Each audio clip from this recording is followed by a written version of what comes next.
Captain Jake Morrison looked out from the bridge of his ship. The HSV Liberty floated in the dark space between stars. Around him, his crew worked at their stations.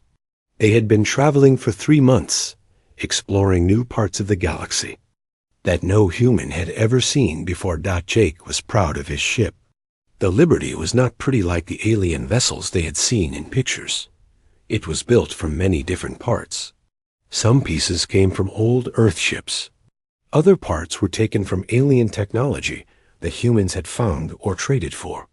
The hull was a mix of steel, ceramic, and strange materials that glowed faintly in the dark. The ship looked like it had been put together in a junkyard. Pipes ran along the outside walls.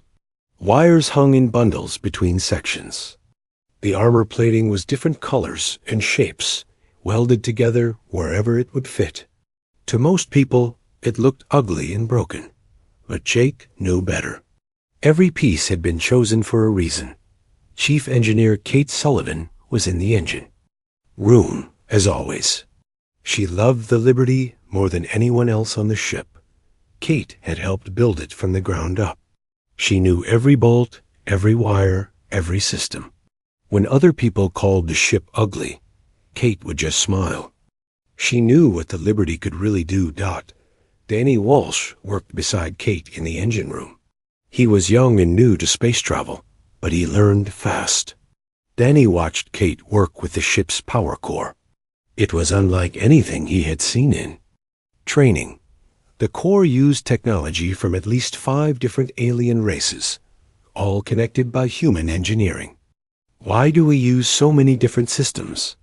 Danny asked Kate one day. Kate wiped her hands on a dirty cloth and smiled. Because each alien race is good at different things. The Corvin power cells last forever. The Theta cooling systems never break. The Nexus computers think faster than anything humans ever built. But no one except humans knows how to make them all work together. On the bridge, Communications Officer Ryan Peters was listening to radio signals from nearby space. Most of the signals were automated beacons or cargo ship reports. But today was different. Today, Ryan heard something that made his blood run cold. "Captain," Ryan called out, "we have incoming ships. 12 of them. They are big, sir, really big." Jake walked over to Ryan's station. On the screen, he could see 12 massive shapes moving toward them. The ships were beautiful in a terrible way. They looked like they were made of crystal and light. Each one was 3 times longer than the Liberty and twice as wide. Their hulls seemed to bend the light around them, making them shimmer like jewels. "In space, Zephyrian Empire ships," whispered Navigator Sam Brooks. Everyone on the bridge knew that name. The Zephyrians ruled this part of the galaxy. They had conquered dozens of worlds and enslaved entire races. Their technology was far beyond what most species could understand. The enemy ships moved into a circle around the Liberty. They were so large that they blocked out the stars. On the main screen, a face appeared. It was reptilian, with scales that changed color as it moved. The creature's eyes were cold and yellow. This was Admiral Vextar, one of the most feared commanders in the Zephyrian fleet. "Greetings, primitive humans," the alien said. Its voice was like the sound of breaking glass. "I am Admiral Vextar of the Zephyrian Third Fleet. You are in territory that belongs to the Empire." Jake stepped forward. "This is Captain Jake Morrison of the Earthship Liberty. We are on a peaceful exploration mission. We mean no harm to the Empire." The alien's face twisted in what humans had learned was Zephyrian laughter. Behind him, other Zephyrians could be seen pointing at the Liberty and making sounds that were clearly mocking.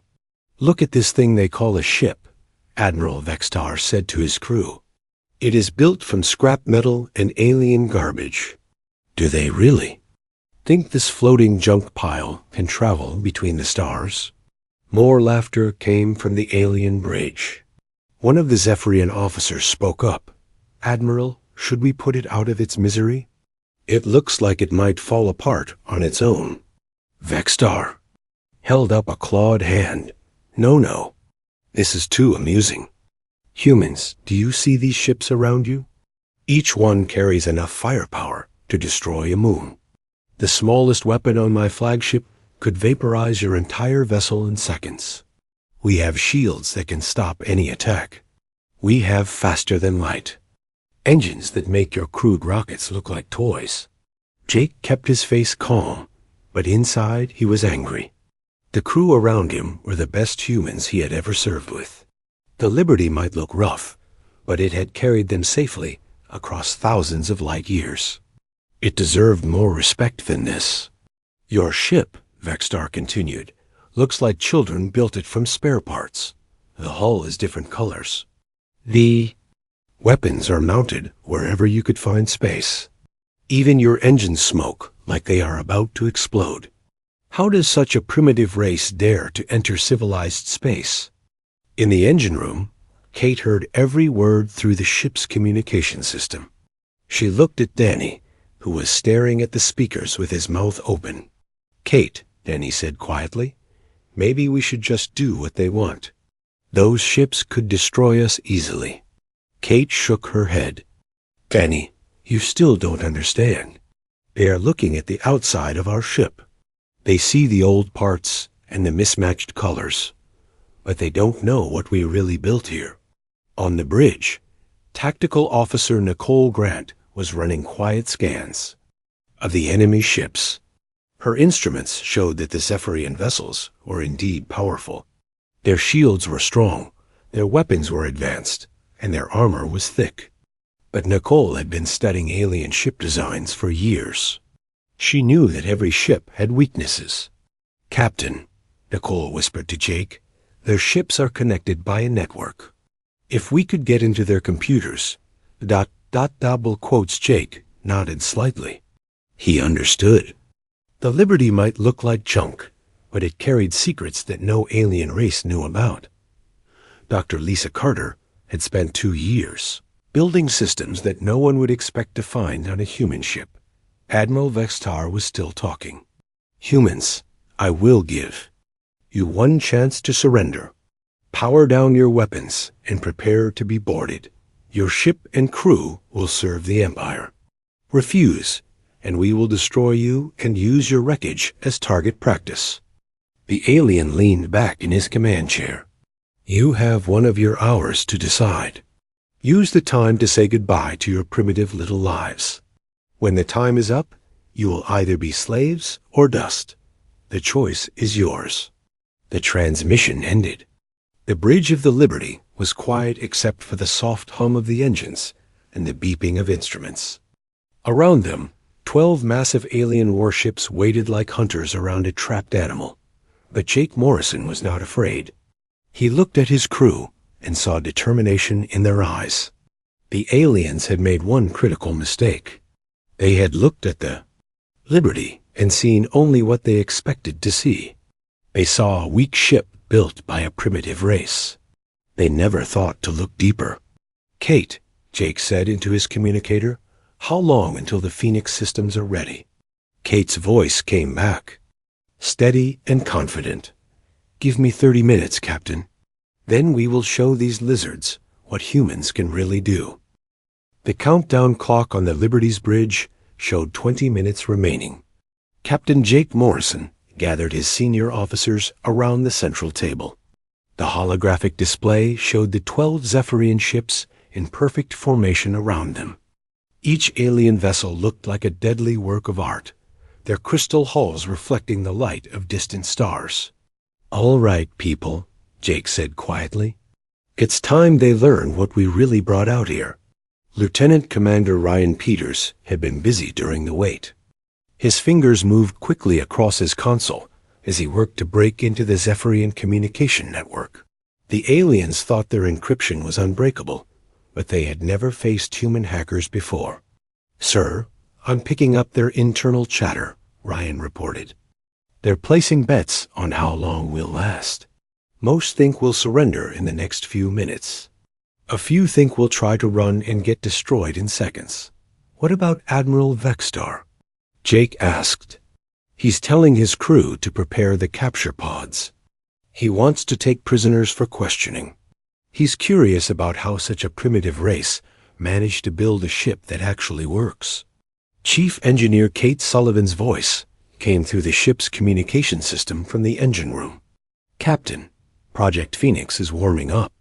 All systems are showing green. We'll be ready in 15 minutes. Down in the bowels of the ship, Kate worked alongside Danny Walsh and her team of engineers. The engine room looked even more chaotic than the rest of the Liberty. Pipes and cables ran everywhere. Strange machines hummed and glowed with different colored lights. At the center of it all was the power core that Kate had designed herself. "Danny, start the metamaterial sequence," Kate ordered. Danny's hands shook slightly as he activated the controls. He had studied the plans for months, but this was the first time they would use the system in real combat. Around them, the Liberty's hull began to change in ways that would have seemed impossible to anyone watching. The ship's outer skin was made of programmable matter that could reshape itself at the molecular level. What the Zephyrians saw as rough welded plates were actually sophisticated armor that could adapt to any attack. The different colors and textures were not signs of poor construction, but camouflage for weapon systems and sensors. On the bridge, Dr. Lisa Carter monitored the transformation from her science station. For 2 years, she had worked to reverse engineer technology from a dozen different alien races. The Liberty carried weapons and defenses that no single species had ever imagined combining. "Neural network is coming online," Dr. Carter reported. "The ship's AI is connecting to all systems. We now have reaction times faster than any biological crew could achieve." Navigator Sam Brooks watched his instruments with amazement as the ship's capabilities expanded. His navigation computer suddenly had access to star charts from 6 different alien civilizations. The Liberty could now plot courses through hyperspace routes that most species didn't even know existed. "Captain," Sam said with excitement in his voice, "we can reach speeds that will make those Zephyrian ships look like they're standing still." Weapons Officer Nicole Grant was preparing the Liberty's combat systems. Her tactical display showed weapon ports opening all along the ship's hull. What had looked like random maintenance hatches were actually concealed launchers for a variety of weapons. "Kinetic cannons are loaded and ready," Nicole reported. "Plasma batteries are charged. The quantum torpedoes are armed and waiting for targets." The quantum torpedoes were Dr. Carter's masterpiece. They used Zephyrian technology against itself, creating weapons that could pass through enemy shields as if they weren't there. But Nicole also had more conventional weapons ready. Sometimes the old ways were the best ways. Chief Medical Officer Paul Robinson was not just preparing for casualties. His medical bay contained devices that could counteract every known Zephyrian weapon. Stun rays, poison gas, neural disruptors. Paul had antidotes and treatments for all of them. "Medical systems are ready, Captain," Paul announced. "And the biowarfare countermeasures are active. If they try to board us, they're in for some surprises." With 10 minutes left on the countdown, Admiral Vextar contacted the Liberty again. His reptilian face appeared on the main screen, looking even more arrogant than before. "Human Captain, have you made your decision? My crews are growing impatient. They want to see how quickly we can reduce your ship to atoms." Jake stood up straight and looked directly at the alien admiral. "We've made our decision, Admiral. We refuse to surrender." Vextar's scales changed color, a sign of surprise among his species. "You choose death over the honor of serving the Empire? Your primitive minds cannot understand what you are giving up." "Maybe," Jake replied calmly. "But there's something you don't understand either. And what might that be, human?" Jake smiled. "You've been looking at our ship for an hour. You've scanned it with your sensors. You've analyzed our hull composition and our energy readings, but you never asked the right question. Vextar leaned forward in his command chair. Despite himself, he was curious. What question should I have asked? You should have asked why a primitive race would bring just one ship into Zephyrian space. You should have wondered why we didn't run when we saw your fleet. You should have questioned why we're not afraid. The alien admiral's eyes narrowed. Explain. Kate's voice came over the ship's communication system, loud enough for the Zephyrians to hear. Phoenix protocols are now active, Captain. All systems are online. We are ready to show them what human engineering can really do. The Liberty began to change before the aliens' eyes. The hull shifted and reconfigured itself. Weapon ports opened like flowers blooming in fast motion. The ship's energy signature spiked to levels that made the Zephyrian sensors scream warnings. Impossible, Vextar whispered. Your ship's power output just increased by a factor of 10. Our sensors must be malfunctioning. Your sensors are working fine, Jake told him. You just never learned to look past the surface. You saw what you expected to see. A primitive ship built by a primitive race. You never considered that maybe we wanted you to think that. The transformation continued. The Liberty's mismatched hull plates realigned themselves into sleek, efficient surfaces. Hidden antenna arrays extended from concealed compartments. The ship that had looked like a flying junkyard now resembled a predator ready to strike. Dr. Carter initiated the final sequence. Quantum virus is loaded and ready for deployment. Neural warfare systems are online. We can turn their own computers against them. Vextar's confident expression was gone, replaced by something humans had never seen on a Zephyrian face before: uncertainty. What are you? We're human, Jake answered. We don't build our ships to look impressive. We build them to win. We don't surrender, and we don't back down. We learn from every enemy we face, and we use that knowledge to become stronger. The countdown clock reached 0.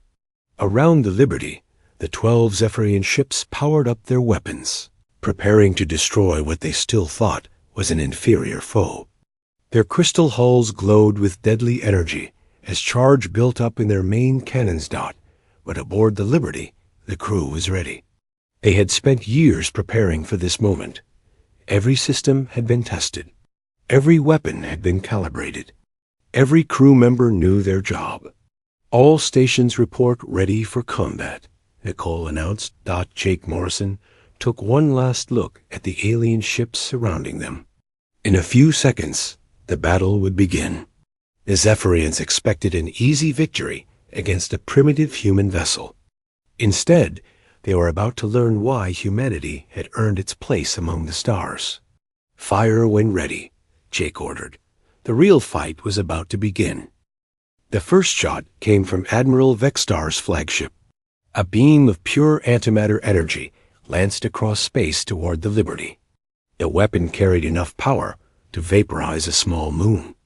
On the Zephyrian bridge, the crew watched their sensors, waiting to see the human ship disappear in a ball of fire. Instead, something impossible happened.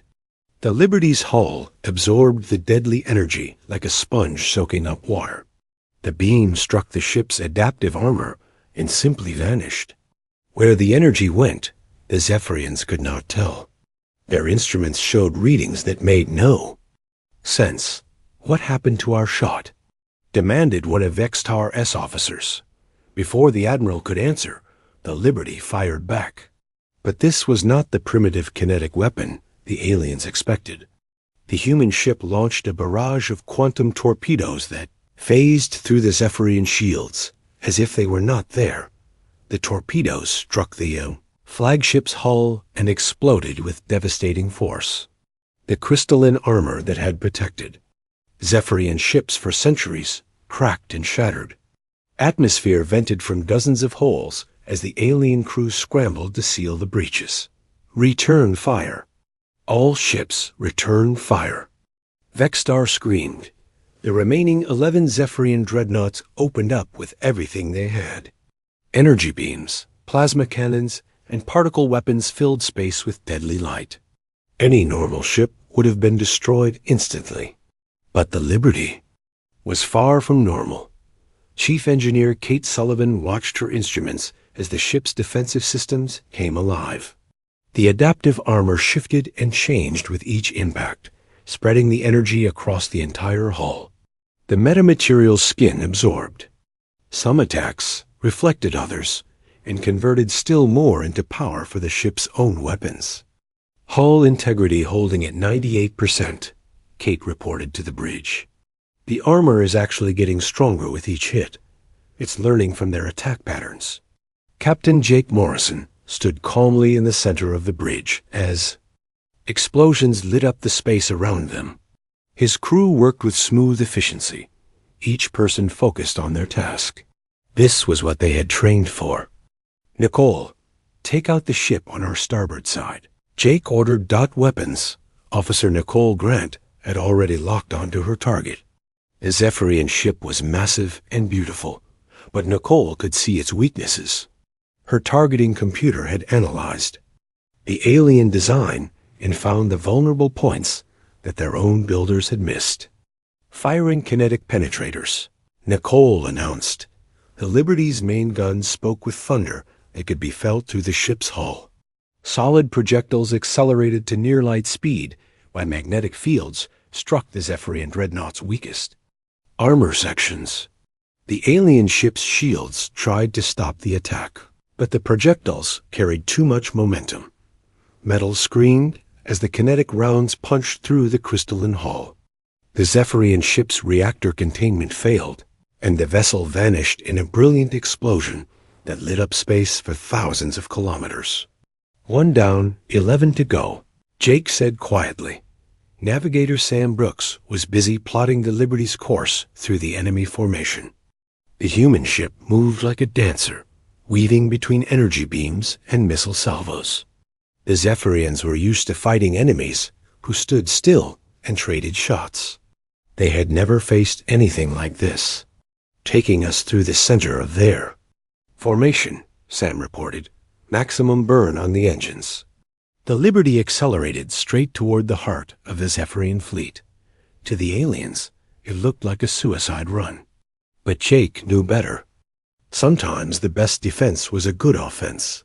Communications. Officer Ryan Peters was fighting his own battle in the electronic realm. His fingers flew across his console as he launched cyber attacks against the enemy ships. The Zephyrians had networked their fleet for better coordination, but that same network was now their weakness. "I'm in their communication system," Ryan announced. "Uploading Dr. Carter's virus now." Dr. Lisa Carter's quantum virus was a masterpiece of malicious programming.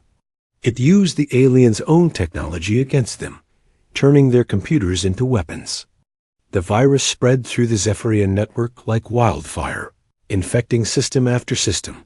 On the enemy ships, control panels began to malfunction. Weapons turned on their own vessels. Navigation computers plotted courses into asteroid fields.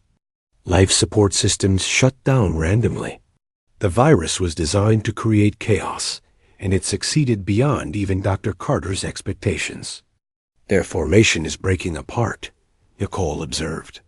Two ships just collided trying to avoid each other. The collision was spectacular. Two massive Zephyrian dreadnoughts crashed together in a tangle of twisted metal and shattered crystal. Their hulls merged in places, creating a spinning wreck that fired randomly in all directions before finally exploding. 3 ships down, Jake counted. Admiral Vexstar was screaming orders on his bridge, but his crew was too busy fighting their own equipment to listen. The virus had infected his flagship systems, turning the ship's advanced computers into electronic. "Enemies, shut down the network," Vexstar ordered. Cut all connections, but it was too late. The damage was already done. Half his fleet was fighting phantom enemies created by their own sensors. The other half was trying to regain control of systems that no longer obeyed their commands. The Liberty pressed its attack. Nicole targeted another Zephyrian ship. This one trying to retreat from the battle.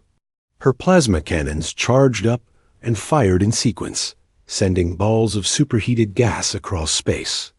The alien ship's shields flared and failed under the sustained assault. Direct hit on their engine section. Nicole reported, "They're dead in space." Chief Medical Officer Paul Robinson activated one of his special systems. The Liberty launched a cloud of nanobots toward the disabled Zephyrian ship. To the aliens, they looked like harmless space dust. But when the microscopic machines reached the enemy hull, they began to eat through the metal like acid. "Biowarfare countermeasures deployed," Paul announced. "That ship won't be bothering anyone."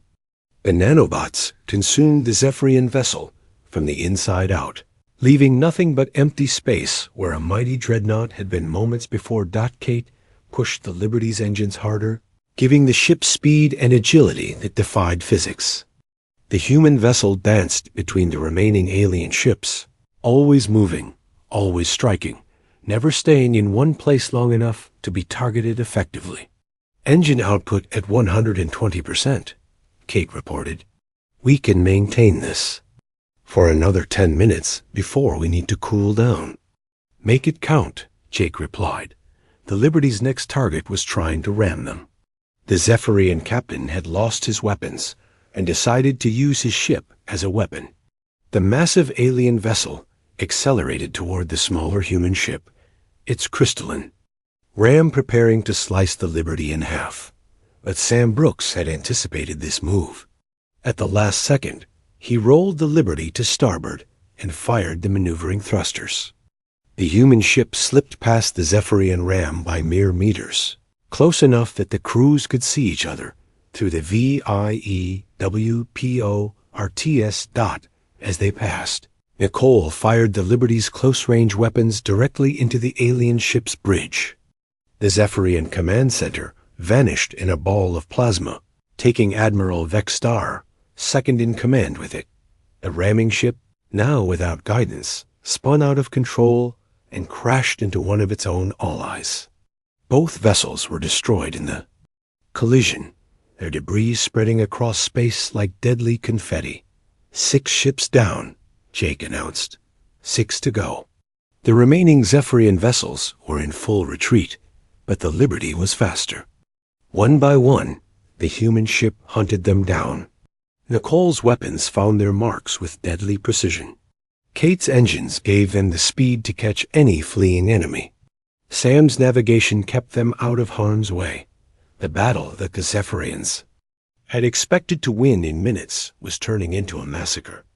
Their crowd fleet, the terror of a dozen star systems, was being destroyed by a single human vessel that they had dismissed as primitive junk dot as the last enemy ship exploded in the distance. Silence fell over the Liberty's bridge, where 12 mighty Zephyrian dreadnoughts had once floated in perfect formation. Now there was only debris and the cold light of distant stars. "All enemy ships destroyed," Nicole reported quietly. Jake Morrison looked at his crew with pride. They had done the impossible. They had faced overwhelming odds and emerged victorious. But he knew the real battle was just beginning. Word of this defeat would spread throughout the Zephyrian Empire, and humanity would need to be ready for what came next. The silence in space was broken only by the crackling of burning debris. Where 12 mighty Zephyrian dreadnoughts had once formed a perfect circle of death, now only twisted metal and shattered crystal drifted in the void.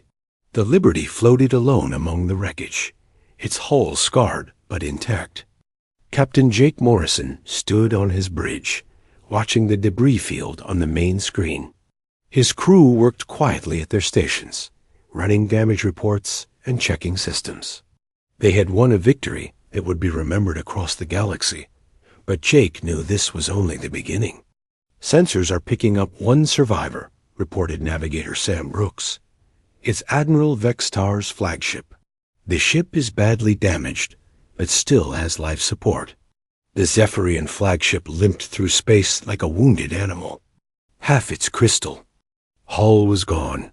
venting atmosphere and sparks into the vacuum. Its weapons were destroyed, its shields were down, and its engines barely functioned, but it was still alive. "Open a channel," Jake ordered. Communications Officer Ryan Peters worked his controls, and the main screen flickered to life. "Admiral." Vexstar appeared, but he looked nothing like the arrogant commander who had mocked them an hour before. His scaled face was cut and bleeding. His elegant uniform was torn and burned.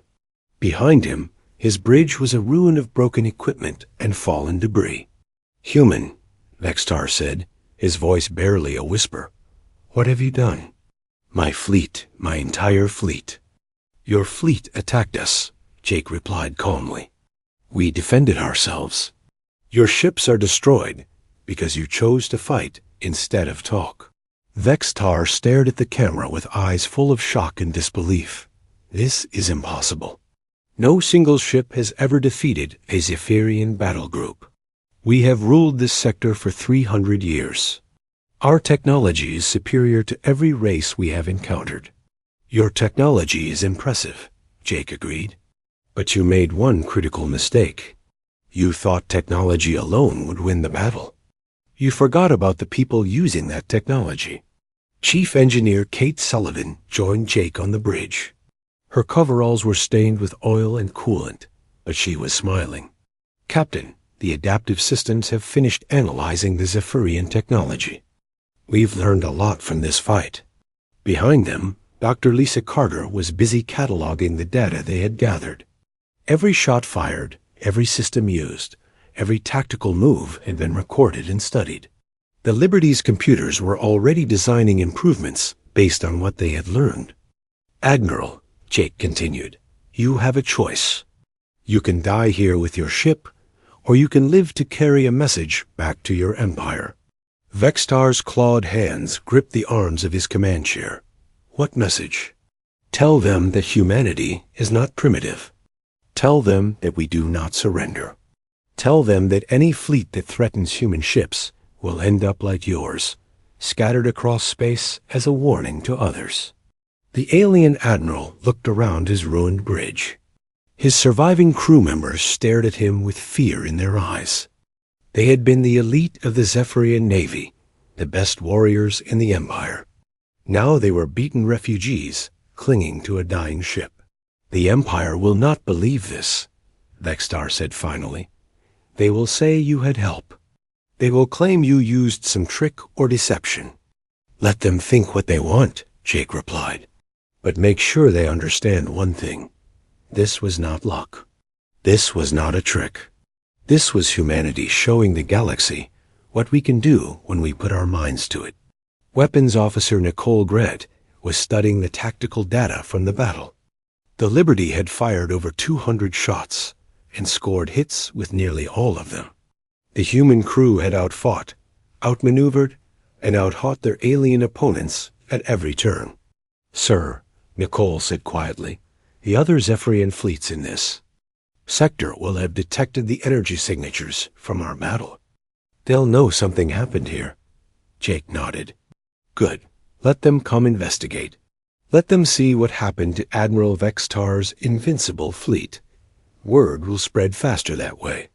Chief Medical Officer Paul Robinson had been monitoring the alien ship's life support systems. "Captain, their air recyclers are failing. If they don't get help soon, the surviving crew will suffocate." "Admiral," Jake said, "we're going to give you emergency life support supplies and enough fuel to reach the nearest Zephyrian outpost. In return, you're going to deliver our message exactly as I give it to you." Vexstar stared at him with confusion. "You would help us after we tried to destroy you?" "We're not murderers," Jake explained. "We fight when we have to, but we don't kill helpless enemies.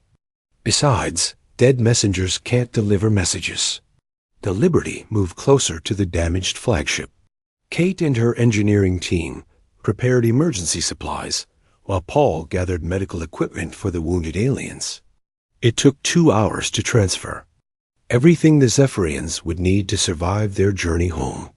During the transfer, young engineer Danny Walsh got his first close look at alien technology. The Zephyrian ship was beautiful, even in its damaged state, but Danny could see the flaws that had led to its defeat. They built everything to look impressive, Danny observed to Kate, but they forgot to make it practical. Their computers are too complex, their weapons are too specialized, their armor is too rigid. Kate smiled. That's the difference between us and them, Danny. They build ships to show off their power. We build ships to win fights. As the supply transfer finished, Jake prepared to deliver his final message to Admiral Vexstar. The alien commander listened carefully, knowing that his words would determine how the Empire responded to this disaster.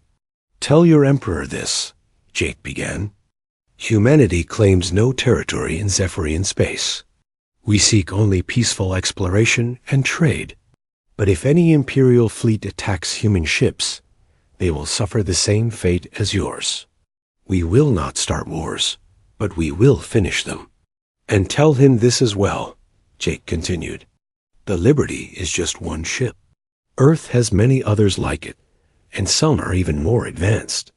If the Empire wants war with humanity, it will get more than it bargained for. Vexstar's ship slowly turned away from the debris field and began its long journey home. As it disappeared into hyperspace, the Liberty's crew watched it go.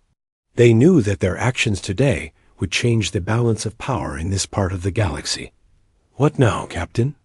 Asked Sam Brooks. Jake looked at the star charts on his navigation display. There were dozens of systems ahead of them, many unexplored by human ships. The galaxy was vast and full of wonders waiting to be discovered. Now we continue our mission, Jake said. We explore, we learn. We make contact with new species and show them that humanity comes in peace. But we also make sure they understand that peace has to be mutual. The Liberty turned away from the battle site and engaged its faster-than-light engines. As the ship jumped into hyperspace, it left behind a debris field that would become legendary throughout the galaxy. In the months that followed, the story of the battle spread from system to system. The Zephyrian Empire tried to suppress the news, but too many people had seen the evidence. Admiral Vexstar's report was leaked to other alien governments, who shared it with their allies and enemies alike. The message was clear to everyone who heard it. Humanity was no longer a species to be ignored or dismissed. They had proven themselves capable of standing against the galaxy's most powerful empire and winning decisively. Other alien races began to reconsider their relationships with both humanity and the Zephyrians. Some sought out human contact, hoping to establish trade agreements or defensive alliances. Others began developing their own advanced weapons, inspired by humanity's example that the Zephyrian Empire never recovered from the blow to their reputation. Their claim of technological superiority was shattered, and their subject races began to rebel. Within a year, the Empire had lost control of a dozen star systems, and somewhere in the deep space between the stars, the HSV Liberty continued its mission of exploration and discovery. Its crew knew that they had changed history, but they also knew that their greatest adventures still lay ahead. The galaxy had learned to respect humanity. Now it was time to learn what humans could accomplish when they reached for the stars with open hands instead of closed fists. The age of human exploration had truly begun.